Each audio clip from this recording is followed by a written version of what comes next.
analysis. The two main approaches to thematic analysis are inductive and deductive thematic analysis. So let's look at inductive thematic analysis. The inductive approach to thematic analysis involves deriving themes from qualitative data without any preconceptions. That means that we dive into the qualitative data, such as interview transcripts, and formulate codes, subthemes, and themes from what the data provides. So for example, let's say you are investigating a conversation between students who've just gone through a test.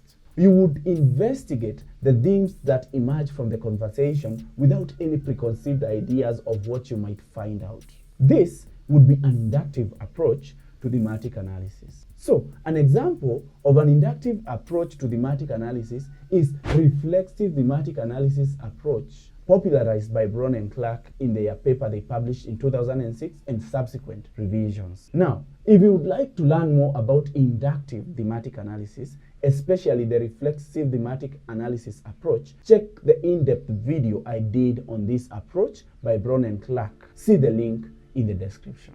Now, the next approach to thematic analysis is deductive thematic analysis. Deductive thematic analysis involves developing a predetermined set of themes and subthemes, and then diving into the qualitative data to look for codes that match or support the predetermined themes or subthemes. The deductive approach to thematic analysis is therefore suitable for individuals conducting confirmatory research where they have structured interviews and want to find out specific information.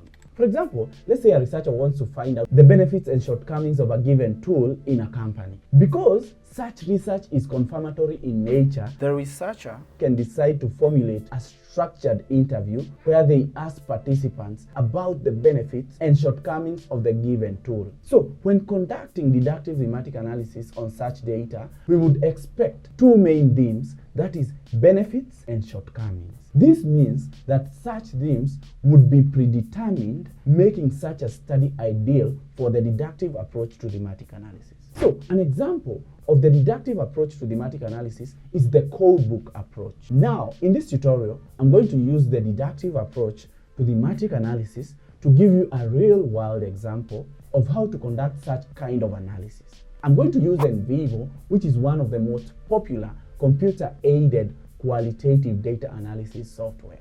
So basically, the steps that we are going to use to conduct deductive analysis using NVivo are: 1. Developing the codebook. 2. Transferring the codebook into NVivo. 3. Coming up with codes and fitting the codes into themes. 4. Revising the codes. And 5. Reporting findings.